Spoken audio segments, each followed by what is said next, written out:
महाराष्ट्र में हनुमान चालीसा को लेकर घमासान मचा हुआ है, लेकिन महाराष्ट्र की सरकार सुधार करने के बजाय मामले को उलझाती जा रही है। उद्धव ठाकरे जी के बयान के बाद संजय राउत जी का बयान आया है और उनके एक मंत्री ने तो बाकायदा जो नवनीत राणा और उसके पति हैं उसको ऐसी गाली दी है जो मैं बोल भी नहीं सकता।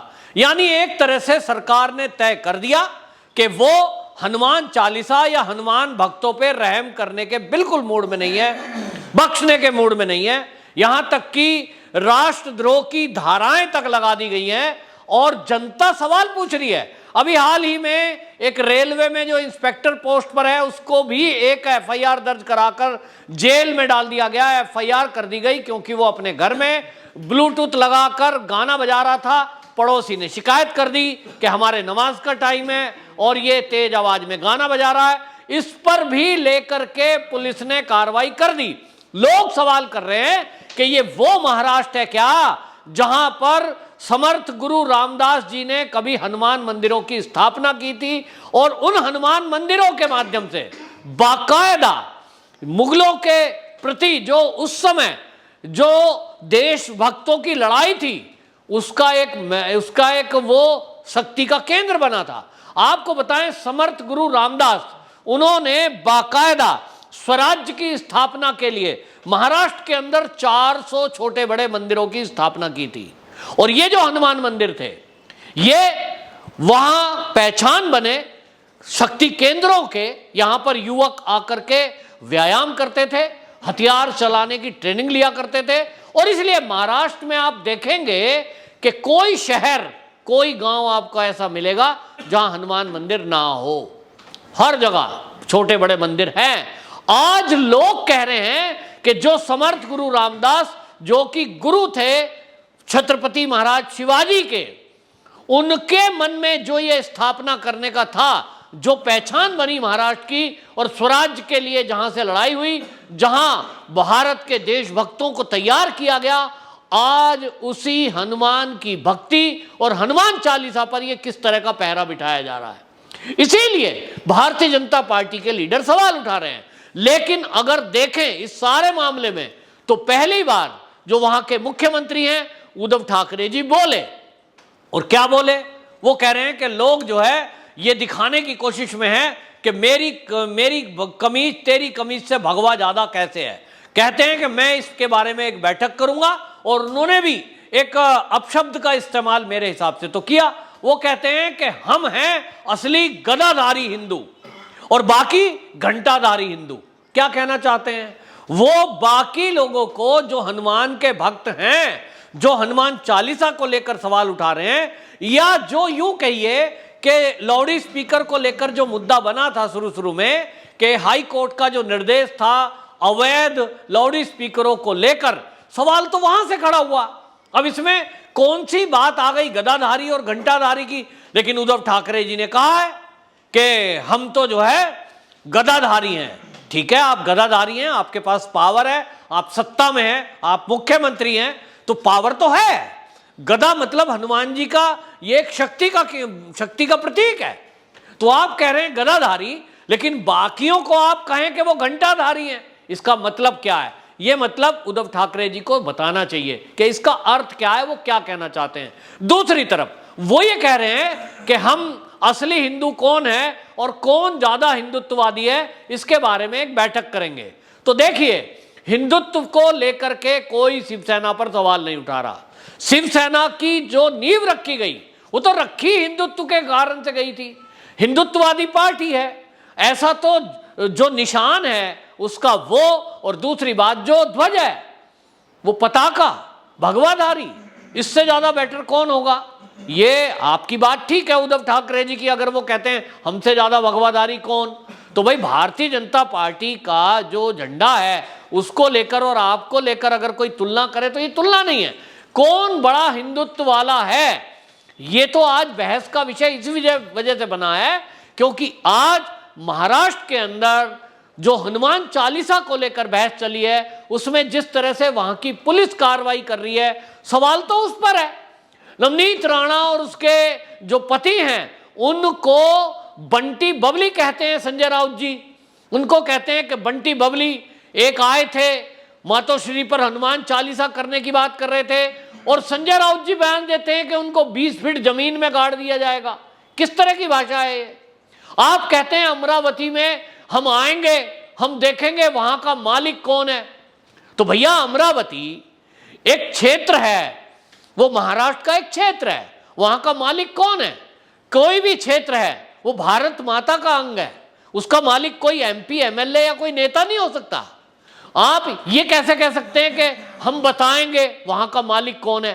क्या वहां की जनता किसी की गुलाम है? कोई वहां का मालिक है? ये किस तरह की अहंकार की भाषा है? तो ये अहंकार की भाषा, दूसरी तरफ अपमान की भाषा। आपको बताऊं कि वहां पे जिस तरह से आप जो बात बयान करते हैं उस पर उद्धव ठाकरे जी ने कहा है, उन्होंने कहा कि आपको हनुमान चालीसा करना है तो आप फोन करके आइए, हमारे घर में आइए, लेकिन आप दादागिरी करेंगे तो हमको तोड़ना आता है। तो क्या ये इसी बात का नतीजा है जो बयान उद्धव ठाकरे जी ने दिया है कि हम दादागिरी करने वालों की दादागिरी तोड़ना जानते हैं? तो इसका मतलब ये हुआ कि जो नवनीत राणा पर धाराएं लगाई गई हैं और जो जेल में डाला गया है, ये उद्धव ठाकरे जी के इशारे पर हुआ है। ये बयान तो उनका कुछ ऐसा ही बताता है। तो इसके बारे में महाराष्ट्र की जनता पूछ रही है कि उद्धव ठाकरे जी, अगर आपने इस तरह की कार्रवाई केवल इसलिए की है कि एक नवनीत राणा जो सांसद है और उनके पति जो एमएलए हैं, विधायक हैं, उनको आपको सबक सिखाना है, वो कोई दादागिरी नहीं दिखा रहे।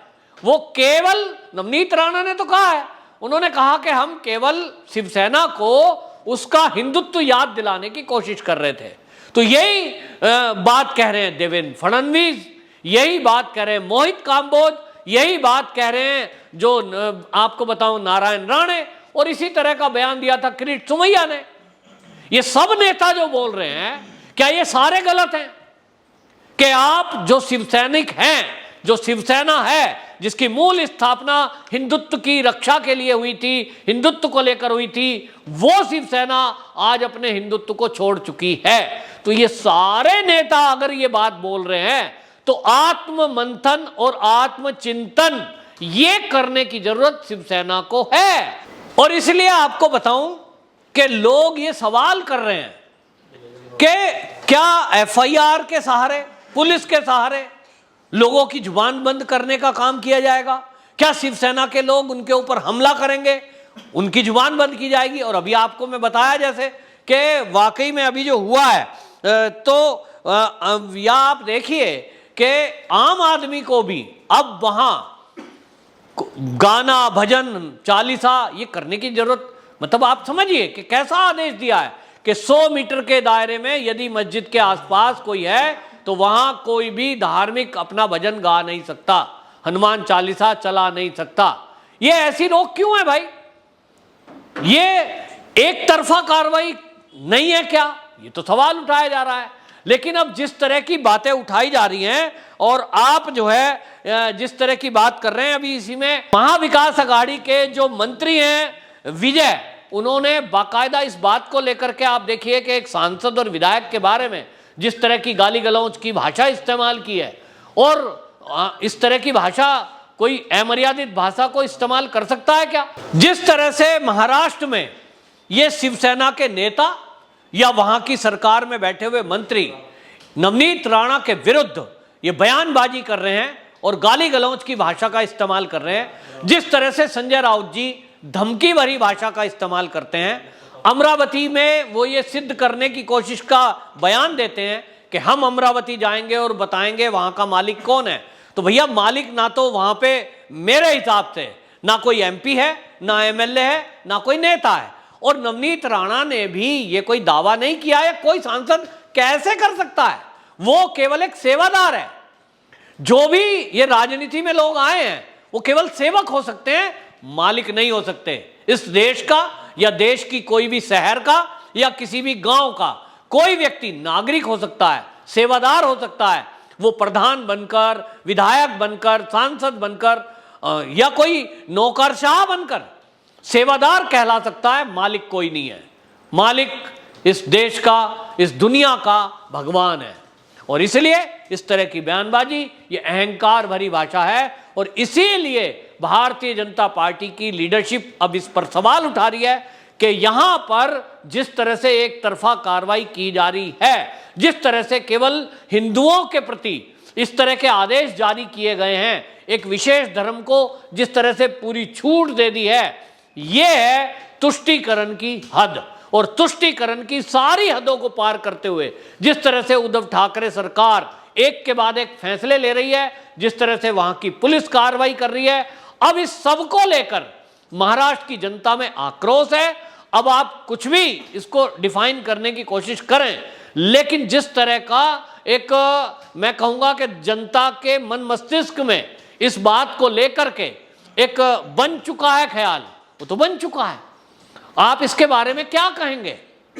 तो कुछ भी कहें, फिलहाल केंद्र सरकार एक्शन मोड में है। गृह मंत्रालय की एक टीम इस सारे मुद्दे पर नजर रखे हुए है और अब इसमें जो ये बयानबाजी हो रही है, इसको लेकर भी नए सिरे से बहस शुरू हुई है कि महाराष्ट्र में आखिरकार जो महाराष्ट्र हनुमान मंदिरों और गुरु रामदास जी के द्वारा एक क्रांति का प्रतीक होता था और किस तरह से वहां पहचान होती थी और एकजुटता और शक्ति के केंद्र होते थे, आज उस चीज को क्यों बंद किया जा रहा है, इस पर लेकर जो सवाल उठा रहे हैं, उन सवाल करने वालों को ही प्रहार क्यों किया जा रहा है, उन्हीं के साथ गाली गलौज क्यों की जा रही है, उन्हीं के साथ मारपीट क्यों की जा रही है, ये जनता भी पूछ रही है और वहां का विपक्ष भी पूछ रहा है।